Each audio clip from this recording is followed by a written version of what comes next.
Assalamualaikum warahmatullahi wabarakatuh. Waalaikumsalam warahmatullahi wabarakatuh.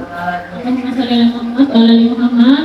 Yang terhormat Ibu Kepala Sekolah SDN 173 Tanjung Benana, yang terhormat Ibu-ibu Dewan Guru serta undangan yang insyaallah dirahmati Allah Subhanahu wa taala. Puji syukur kehadirat Allah Subhanahu wa taala kita panjatkan dengan rahmatnya kita dapat berkumpul pada pagi hari ini dengan keadaan sehat walafiat. Salawat serta salam marilah kita haturkan kepada junjungan dan Nabi besar Muhammad sallallahu alaihi wasallam yang membawa kita dari kegelapan menuju ke zaman yang penuh ilmu. Perkenalkan, saya Lili Juliana, calon guru penggerak angkatan 10 dari SDN 173 Tanjung. Jadi kami telah melaksanakan atau menyelesaikan modul 1. Kami ada aksi nyata, yaitu menyebarkan pemahaman dan penerapan pengalaman dari budaya positif. Jadi dari inti satu modul itu ada di sini, ada semuanya di sini. Jadi yang pertama, budaya positif itu konsep intinya ada perubahan paradigma belajar, disiplin positif, nilai-nilai kebijakan, kebutuhan dasar manusia, motivasi perilaku manusia, posisi kontrol guru, keyakinan kelas, dan segitiga restitusi. Kita bedah sebenarnya konsep inti dari budaya positif itu apa saja. Nah, yang pertama adalah perubahan paradigma belajar. Kalau zaman dulu paradigma belajar itu anak itu ibaratnya kertas kosong. Jadi guru berperan sebagai pemberi warna. Itu paradigma belajar yang zaman dulu. Nah, dengan adanya budaya positif ini, paradigma barunya berubah menjadi apa? Anak itu kita ibaratkan sebagai tanaman, kemudian kita guru, kita ibaratkan sebagai petani. Jadi peran petani, tugas petani itu apa sih sebenarnya? Merawat, memberi pupuk, menyirami, pemeliharaan. Nah, sama peran kita juga sebagai guru itu merawat anak. Jadi kalau seorang petani nanamnya jagung, nggak mungkin dia jadi singkong. Sama anak juga punya potensi, misal dia pandainya dia punya potensi menggambar, nggak mungkin dia kalaupun ada anak istimewa itu hanya 1-2, tapi pasti dia hanya punya satu keahlian yang sangat dia senangi. Nah, tugas kita hanya merawat potensi yang ada itu. Seperti itu. Lanjut, kemudian disiplin positif. Jadi disiplin positif itu menerapkan sikap kontrol diri tanpa imbalan hukuman, ancaman, atau hadiah. Jadi disiplin positif ini lebih ke kesadaran anak itu. Misal anak itu tidak mencontek bukan karena takut dimarahi guru, tapi karena dia sudah punya kesadaran diri, aku gak mau menyontek, rendah amat jadi orang kok nyontek, berarti merasa tidak mampu. Nah, disiplin positif itu lebih kita membuat anak itu lebih punya kesadaran diri. Contohnya seperti bagaimana cara melatih agar anak itu punya disiplin positif? Contohnya adalah membuat rutinitas harian. Tidak sebelum masuk kelas membaca 1-2 halaman, atau kemudian sebelum masuk kelas juga bisa membaca ayat kursi sebelumnya itu. Nah, itu kita jadikan rutinitas. Membuat anak itu, kita tanamkan anak itu untuk nggak boleh nyontek. Nah, bukan seperti itu, tapi malu jika mencontek. Pokoknya harus percaya diri dengan apa yang dihasilkan dari pikiran sendiri. Seperti. Kemudian nilai-nilai kebajikan. Jadi nilai-nilai kebajikan apa saja yang ada? Nilai-nilai kebajikan itu ada banyak, Bu, nggak cuma ini. Ini hanya beberapa contoh. Ini hanya yang saya ambil. Ada nilai-nilai kebajikan: tanggung jawab, kejujuran, percaya diri, kesabaran, rasa syukur, berkomitmen, tulus, dan berkeadilan. Kemudian pertanyaannya, bagaimana cara melatih dan memunculkan nilai-nilai tersebut? Ada yang bisa jawab pertanyaan ini? Ibu? Iya. Bagaimana cara melatih memunculkan nilai-nilai kebajikan itu muncul? Bagaimana melatih anak tanggung jawab, jujur, percaya diri, seperti itu.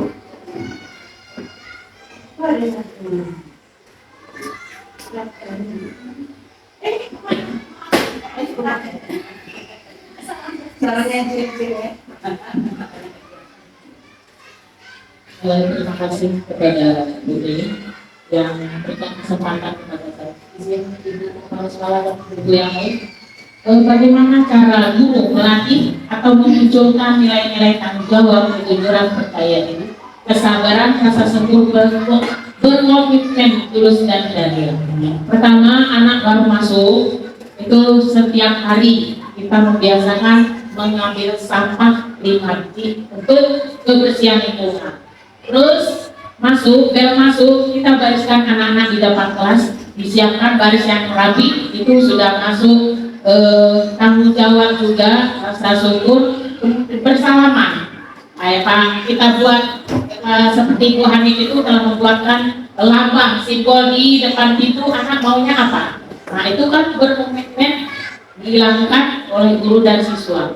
Nah, seterusnya masuk kelas, kita anak menyiapkan berdoa. Itu adalah rasa syukur ya. Di dalam kelas berdoa. Kemudian setelah berdoa, kalau kelas tinggi biasanya sebelum belajar membaca 5 menit.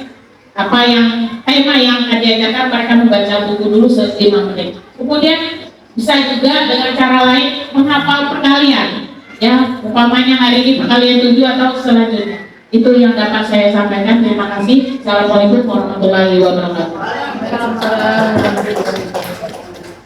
Oke, terima kasih. Beri dia tepuk wow. Beri dia O, beri dia W, wow. Betul sekali yang dicontohkan oleh Bu Asma. Jadi sebenarnya nilai-nilai kebajikan ini sudah kita lakukan setiap hari ya. Kemudian kita lanjut ke kebutuhan dasar manusia. Jadi kebutuhan dasar kita sebagai manusia itu ya 5 ini yang dasar. Nah ini sama juga dengan anak. Jadi kebutuhan anak ya tentang 5 ini. Tentang apa? Penguasaan, kesenangan. Ya pengennya kalau sekolah ya senang terus. Nah kemudian kebebasan, kita beri ruang dia untuk berpendapat.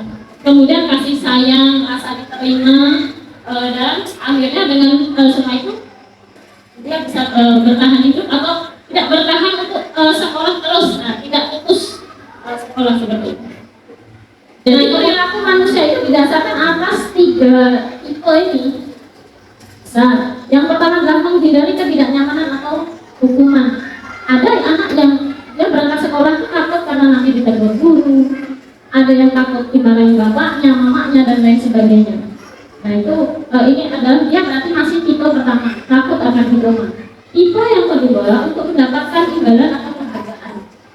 Ada anak yang berperilaku itu baik karena pengen dilihat gurunya, saya anak baik, pengen dilihat orang itu terlihat baik. Nah berarti anak tersebut masih ada pada tipe kedua. Kemudian tipe ketiga adalah untuk menjadi orang yang mereka inginkan. Nah ini puncak tipe yang nanti akan bermuara pada belajar berpusat pada murid. Jadi anak itu sadar dia sekolah itu untuk apa, dia berangkat sekolah itu untuk apa. Nah kesadaran menumbuhkan perilaku manusia dengan tipe ketiga ini PR sebenarnya untuk kita semua. Makanya karena PR itu sangat besar, akhirnya dibuatlah program pendidikan guru penggerak. Jadi ini adalah tugas kita semua untuk menumbuhkan anak itu berperilaku sesuai dengan tipe yang tidak menjadi sesuatu yang mereka inginkan dan mereka berperilaku itu memang dari dasar hati. Nah, kemudian posisi kontrol guru. Seharusnya memang kita sebagai guru posisi kontrolnya harus sebagai manajer. Manajer itu bukan berarti akur sana tidak. Nah, manajer peran atau posisi manajer ini hanya digunakan jika anak itu bermasalah. Nah, jadi kalau tidak bermasalah, maka posisi manajer ini off. Kemudian bagaimana posisi manajer ini akan aktif? Nah, nanti akan saya jelaskan di selanjutnya. Kemudian keyakinan kelas. Mengapa keyakinan kelas? Mengapa bukan peraturan kelas? Ada yang mau beri pendapat? Ibu? Pada Bu.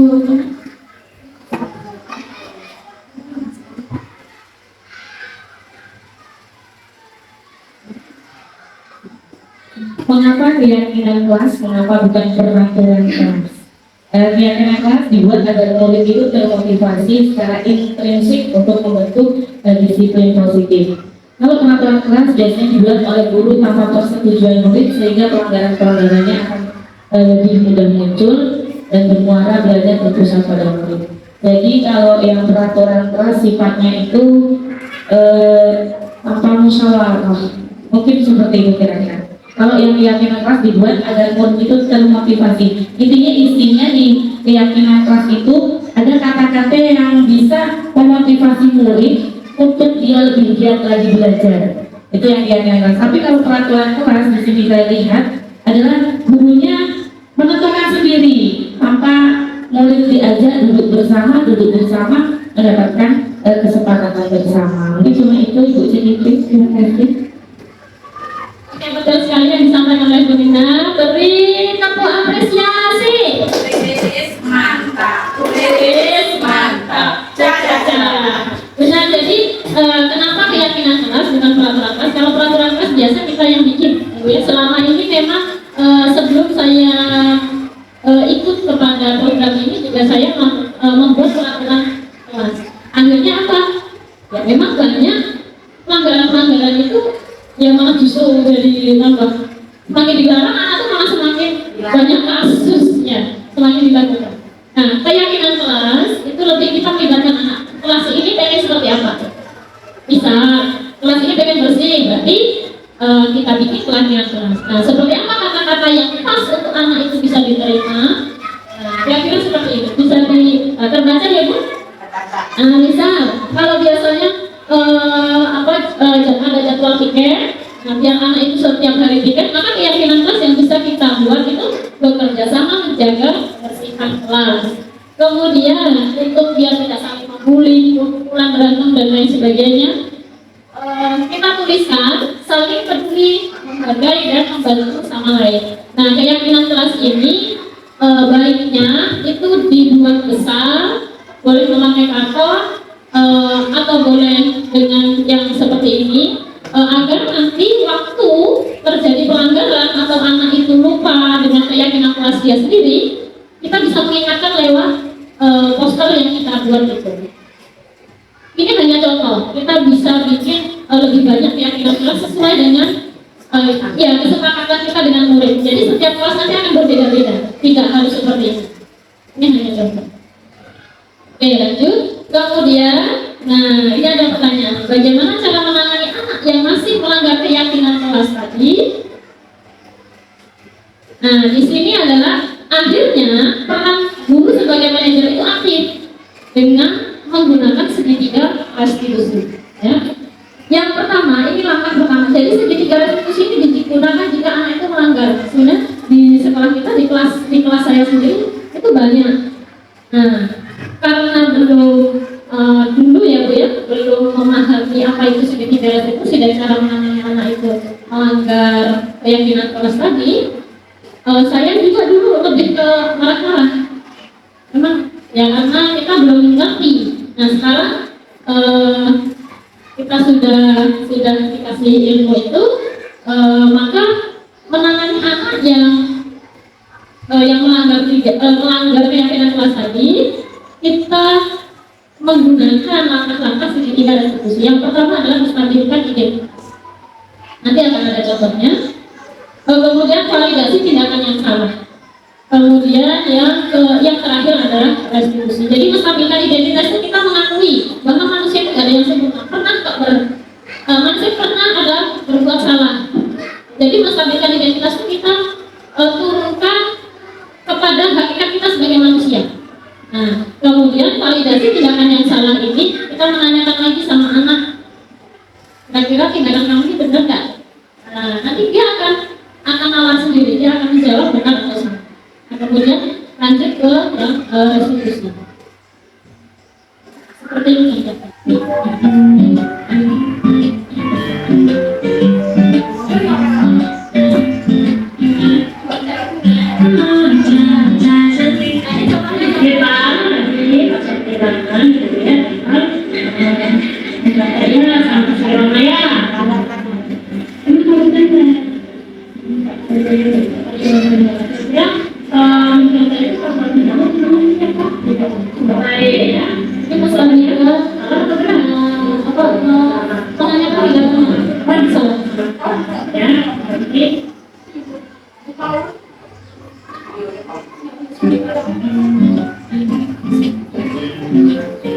Jadi ini contohnya tindakan yang melanggar contek.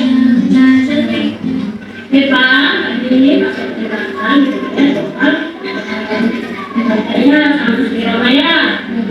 nah ini kita menstabilkan identitas.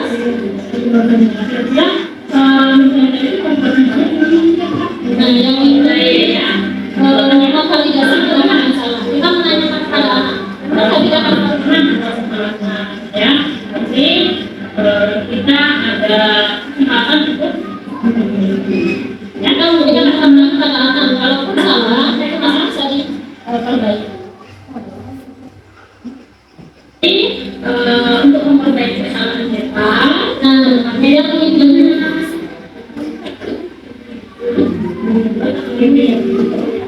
restitusi itu kita menanyakan solusi pada anak. Jadi anak itu menanyakan solusi sendiri.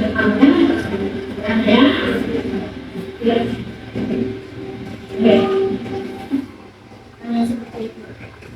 Jadi yang pertama itu menstabilkan identitas kita sebagai manusia biasa. Kemudian yang kedua adalah kita tanyakan tindakan kami itu benar atau salah. Kemudian yang ketiga restitusi itu kita meminta anak menemukan solusi atas pelanggaran yang dilakukan sendiri. Nah seperti itu. Oke, demikian yang dapat saya sampaikan. Saya akhiri. Wassalamualaikum warahmatullahi wabarakatuh. Sebelumnya jika masih ada yang ditanyakan, tanggapan, saran yang bisa saya untuk kembangkan diri untuk diri saya ke depannya, mohon disampaikan. Boleh tanggapan? Mohon tanggapan. Oke, terima kasih kepada Bu Dina. Silakan.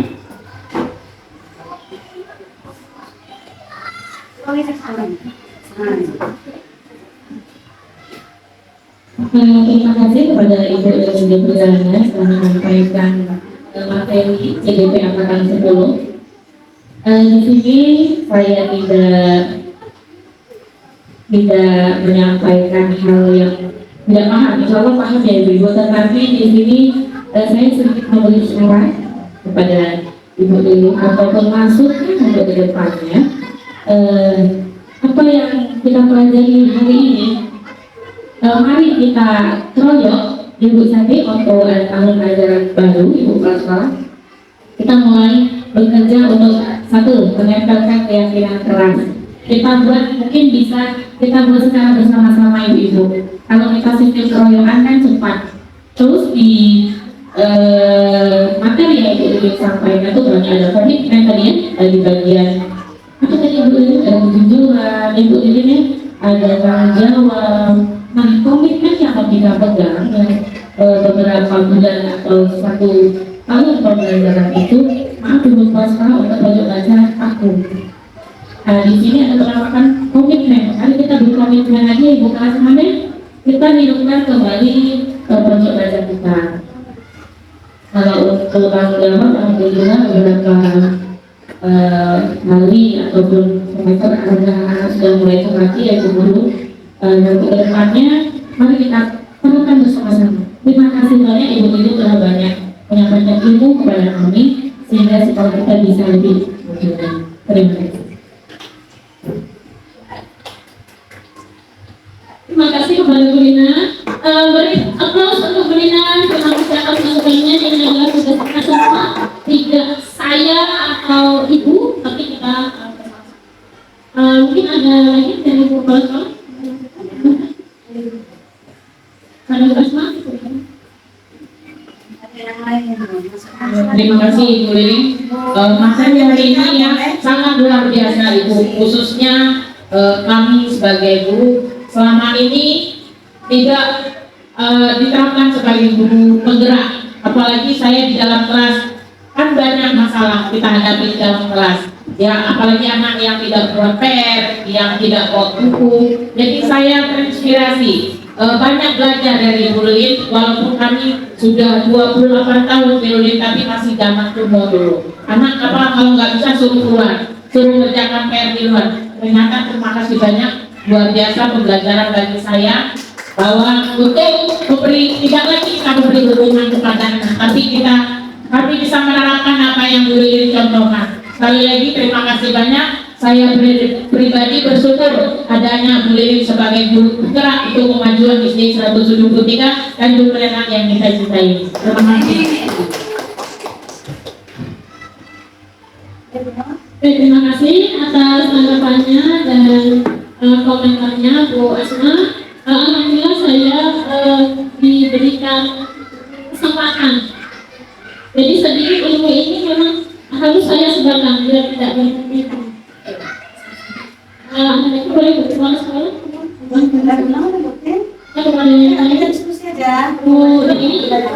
Assalamualaikum warahmatullahi wabarakatuh. Waalaikumsalam warahmatullahi wabarakatuh. Terima kasih kepada Ibu Lilin atas ilmu yang telah disampaikan pada pertemuan hari ini.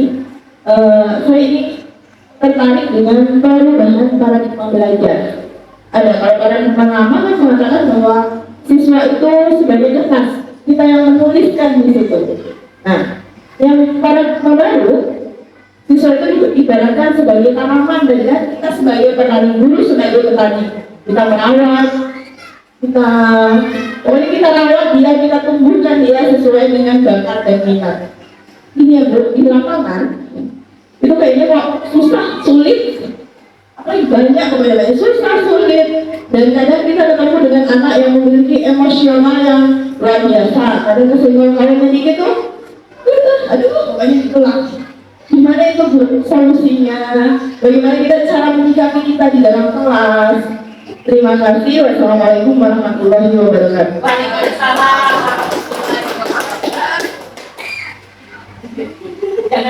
Oke, terima kasih atas pertanyaannya Bu Nur. Pertanyaan kita semua mungkin ya, dan merupakan masalah kita juga. Nah, jadi ini baru modul 1 Bu Nur. Memang sekarang ini kita baru masuk ke modul 2. Nah, menurut dari pertanyaan Bu Nur, dari penerapan paradigma baru itu seperti apa? Nah, ini baru mau masuk di modul 2. Jadi memang belum sampai ke sana. Jadi strategi apa yang kita lakukan untuk menjadikan paradigma baru itu real? Nah, ini baru mau masuk ke modul 2. Jadi saya mau menjawab begitu saya belum berani karena baru mau masuk di pelajaran. Semoga nanti paradigma baru yang dipertanyakan itu kita bisa terapkan juga di kelas kita, di sekolah kita.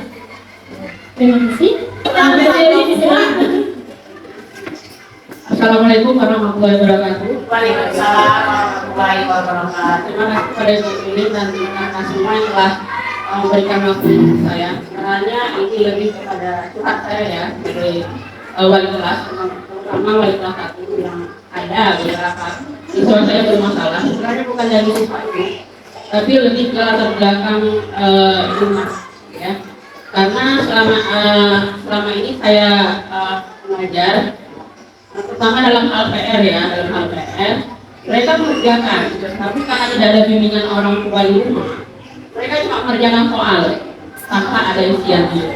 Jadi solusi saya adalah, apakah solusi saya ini salah? Kalau saya menyuruh anak tersebut membuat PR di sekolah, saya bimbing di sekolah, terus saya nilai pada saat itu. Kenapa? Kalau dibawa pulang pas tahun minggu besok, terkadang hukumnya tidak dibawa.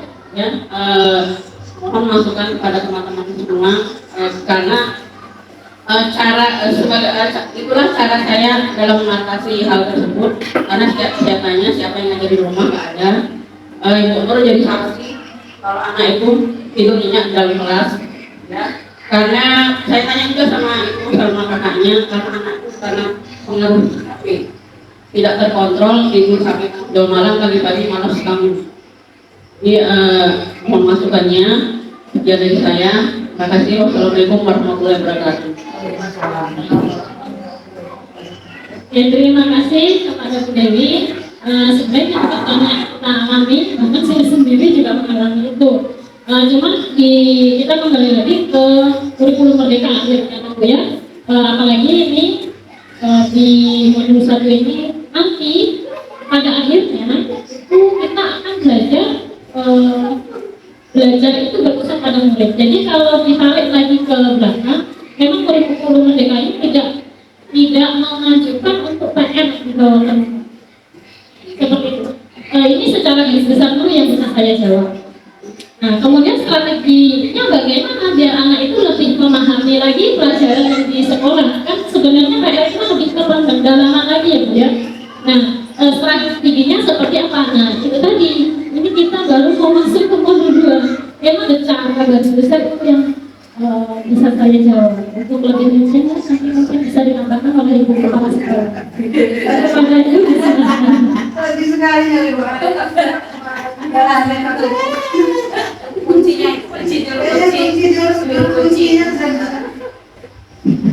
Bismillahirrahmanirrahim. Assalamualaikum warahmatullahi wabarakatuh. Terima kasih. Kita kasih aplaus dulu untuk ini untuk kita semua. Alhamdulillah, selamat datang Ibu Ika yang hadir di ruangan kita ini. Tambah berseri, tambah cantik, lebih muda dari saya. Jadi lebih semangat ya buat saya. Alhamdulillah. Pertama, terima kasih Bu Lina. Terima kasih Bu Lilin. Bagaimana luar biasa teman-teman. Dimanapun dari awal kita sudah sepakati kerjasama kompak tim. Berhasilnya satu orang guru SD 173 itu secara keseluruhan, yaitu tim. Walaupun namanya Lilin, tapi dari SD mana itu SD 173. Jadi hilangkan irinya, bencinya, sakit hatinya, buanglah kalau dia berprestasi, kita buang dulu, kita sampingkan itu. Tapi kita ambil poin positifnya Ibu Dewi ya, kadang-kadang itu namanya juga manusia. Saya nggak CGP, saya nggak PP, gurunya nggak CGP, saya nggak saya hukum lah, kita bukan seperti itu. Saya kepala sekolahnya nggak CGP, enggak boleh dikasih kesempatan itu. Tapi saya yang masih semangat ya Bu.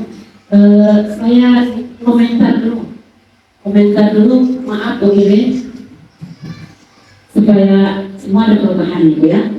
Terutama untuk CGP-nya, kalau materi CGP kan beliau yang tahu. Tapi kalau ada tambahan dari teman-teman, terutama untuk dari Ibu waktu menyampaikan itu masih bisa.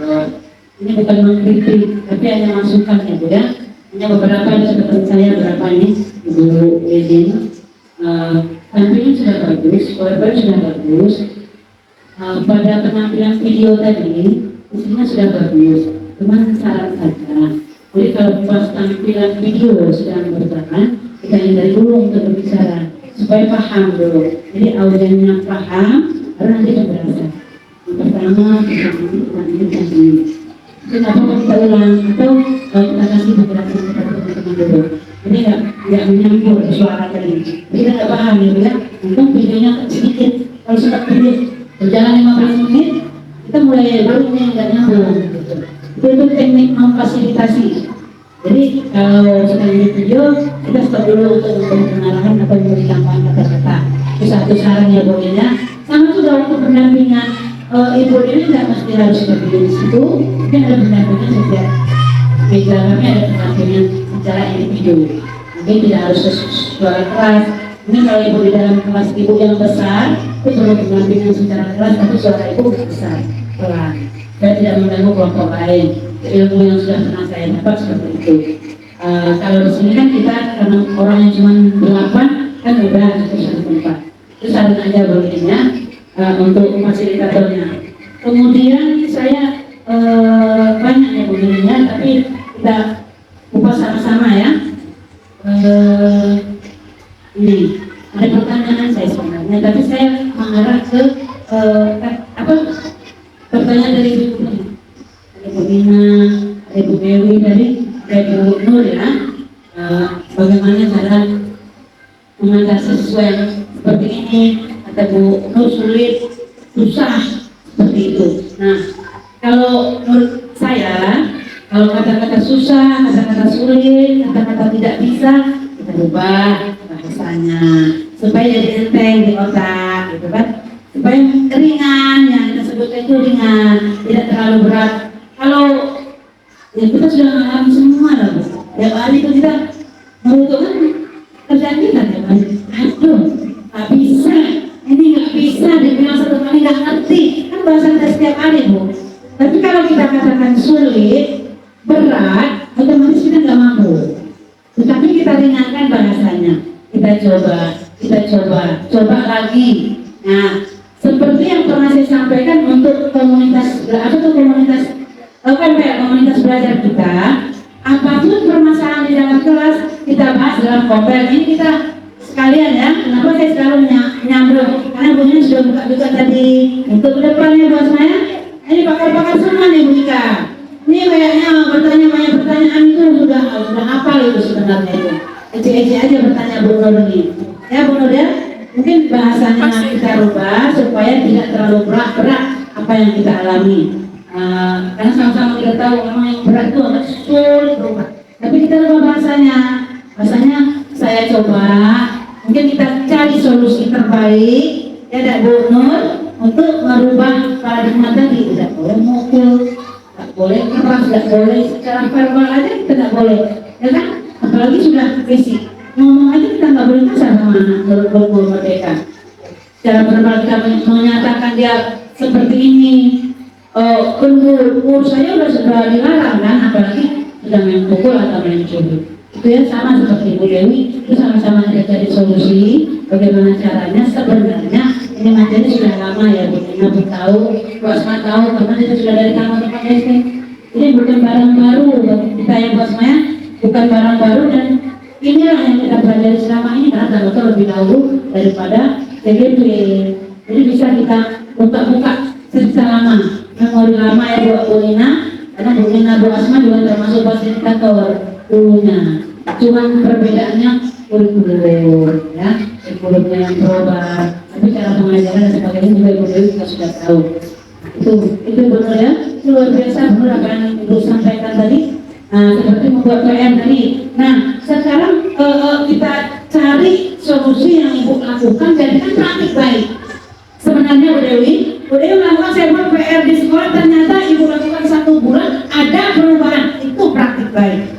Boleh jadi tulisan. Bu Dewi memberikan teknik PR dilaksanakan di sekolah dengan cara bimbingan khusus dan tulisan yang menarik Bu. Nah, selama dilakukan 2 bulan ternyata ada berubah si anak tersebut. Berarti itu baik Bu, praktik baik. Nah, cuma kita cari saja kira-kira solusi itu yang tidak memberatkan anak dan tidak akan menjadi hal bagi orang tua. Jadi kita boleh saja merubah segala sesuatunya Bu, menciptakan segala sesuatu yang lebih baik. Tetapi kita dikatakan kalau ada yang berbunyi, orang tua tidak setuju, membalikkan anak sudah pulang semua, anaknya nggak pulang, kalau kita ada yang sawit kan berat. Itu Ibu boleh dan Ibu yang lain. Sebenarnya saya mau bertanya satu pertanyaan, tapi sebenarnya sudah jawab juga. Tapi saya coba juga jawab pertanyaan dengan CGP ya, mudah-mudahan bisa jawab. Pertanyaannya sederhana Bu. Ya, saya tanya apa? Boleh tadi teman-teman jawab.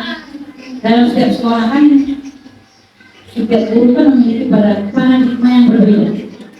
Ya, cara meningkatkan dirinya yang berbeda. Kalau meningkatkan diri, alhamdulillah. Dan kita contoh, ya kan Bu ini. Kalau tidak meningkatkan diri, jadi pertanyaannya sederhana sekali. Bagaimana cara Bu ini? Karena di sini BSD seperti juga teman-teman ada teman-teman kita yang belum merubah paradigmanya dalam proses pembelajaran. Seperti yang Ibu sampaikan dari calon guru penggerak. Nah, bagaimana cara Ibu, apa yang Ibu lakukan? Kan ini kita ketemu dengan teman-teman yang luar biasa mendukung, karena sekolah mendukung, jadi hambatan ada sedikit berkurang. Sempat Ibu bimbingan ke sekolah lain, betul? Ya kan, saya kan bimbingan di sekolah lain, ketemu beberapa guru yang paradigmanya nggak sama. Ada 3 macam bahkan, ada yang sama sekali nggak peduli, ada yang peduli cuma setengah, yang peduli banget nih. Nah gitu. Jadi bagaimana cara Ibu mengatasinya, bagaimana cara Ibu belum mau bergerak? Itu pertanyaan. Mohon dijawab ya, Ibu. Silakan. Silakan Bu. Bisa. Boleh. Pintar pasti pintar. Terima kasih kepada Ibu Kepala Sekolah yang sudah banyak memberikan ilmu, masukan untuk saya pribadi dan untuk yang lain demi diri kita menjadi lebih baik. Nah, terkait dengan pertanyaan dari Ibu Kepala Sekolah, saya persilakan dulu kepada ibu-ibu barangkali memiliki ide yang luar biasa yang Kita sendiri dulu. Kembali ke diri kita sendiri. Mulai dari sendiri. 3M. Mulai sendiri, menggerakkan sendiri dulu, mengajak, baru kita kasih jalan. Mungkin sama seperti ini. Ibu ini kan sudah banyak ilmunya nih. Dari CGP walaupun berapa bulan. Nah, saya sering lihat ibu ini tiba-tiba bertripod nih. Sudah tuh anak peraga. Tempat kecil-kecil. Nah, mungkin mulai ke depannya bisa dari ibu ini melihat dulu, oh kawan yang ini yang harus saya rangkul dengan bahasa mungkin yang lebih menganggapnya secara bahwa ibu nanti pegangan tripod saya.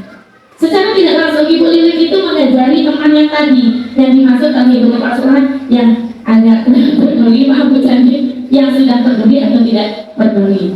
Ibu Lilik bisa mengajak rekan tadi untuk bisa terjun di praktek CGP Ibu Lilik, apalagi waktu pembelajaran di kelas. Secara tidak langsung nanti teman tersebut bisa praktekkan di kelas sendiri.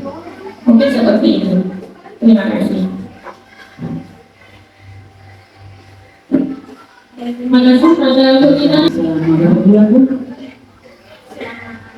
7 bulan.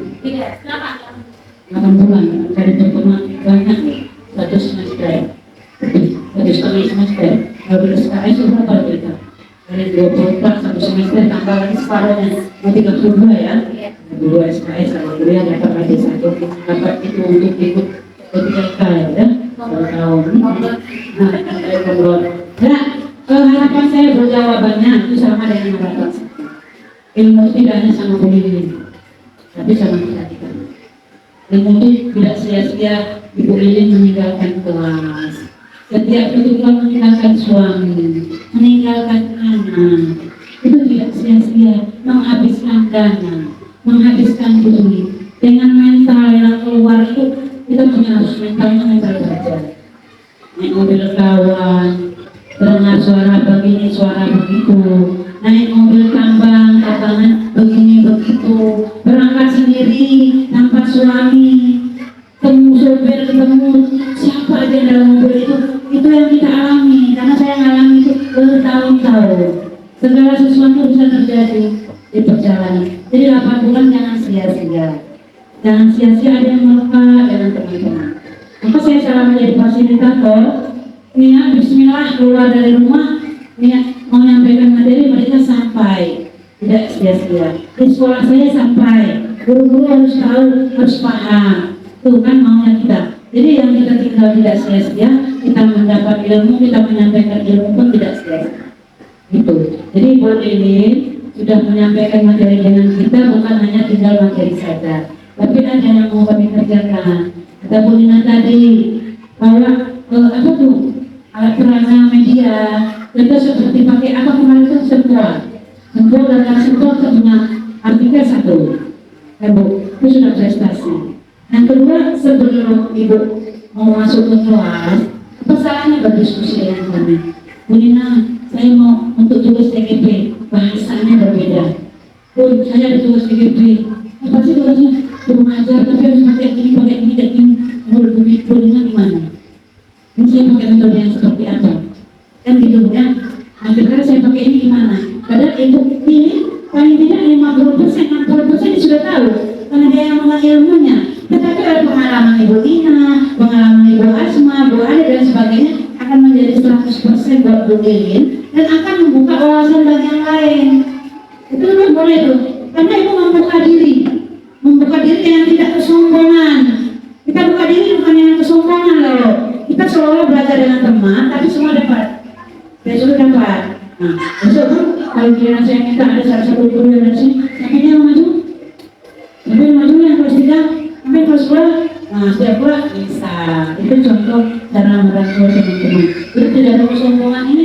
Kenapa teman-teman nggak mau ikut? Yang kita alami teman-teman satu sekolah itu nggak peduli. Karena calonnya itu sombong. Yang kesombongan tinggi, teman-teman BDB kayak di luar ya bersedang pakai bawa laptop sana sini, bawa tripod ke sana ke sini, HP sampai 45, padahal nggak sanggup dipakai. Nah kan Bun, itu caranya. Jadi itu, walaupun di kepala sekolah sudah tahu lah, kepala sekolah sudah tahu lah yang kayak ini, apa salahnya? Yung kalau sampai tumbuh, ini, ibu gimana? Pikir benar dah ini. Ibu udah tahu lah jawabannya, atau memang tidak tahu. Saya diskusinya seperti itu ya. Bu, kita buka keluargaan ibu kita. Kita nanti masuk ke sini, siapa mau bagi ilmu TK-nya? Tapi mungkin caranya berbeda. Ya kan? Kalau ketika pada masuk sini, kalau kami di TK kayak gini, bukan kayak gini. Nah itu kan udah masalah, mana muka tuh. Yakin, bulangan tampil. Yakin lah, baru aja orang belakangnya kayak gini. Jangan, kan gitu. Puasanya juga seperti itu. Mentang-mentang golongan 4P, kayak gini loh, maka orang terlalu rendah gitu kan. Itu yang kita rubah, apalagi seperti itu yang kita rubah. Kalau di CFP itu kan menghambakan murid ya, menghambakan siswa, bukan berarti kita yang ngobrol sama dia kan, bukan. Ini cara merangkulnya seperti apa? Mungkin itu dari ibu. Sebenarnya ilmu sudah diturunkan, setiap kali diturunkan. Ibu-ibu yang lain apalagi kelas 5 banyak sekali ilmunya. Dengan Bu Lili pun sudah mulai pakai ilmu yang ada, sudah mulai pakai. Kita kelas 5 sudah mulai pakai. Bu, kira-kira masuk nggak? Masuk. Alhamdulillah. Paham ya Bu ya? Itu saja. Terima kasih luar biasa. Bersyukur dengan teman-teman yang seperti ini. Ya. Jadi kita nggak ngobrol-ngobrol kosong, nggak buka fokus, cuma ngambil foto-foto dari nilainya apa cuma. Tapi ini kan sudah dapat tuh. Saya bisa belajar dengan belajar. Jadi, terima kasih dari membuat itulah jadi. Assalamualaikum warahmatullahi wabarakatuh.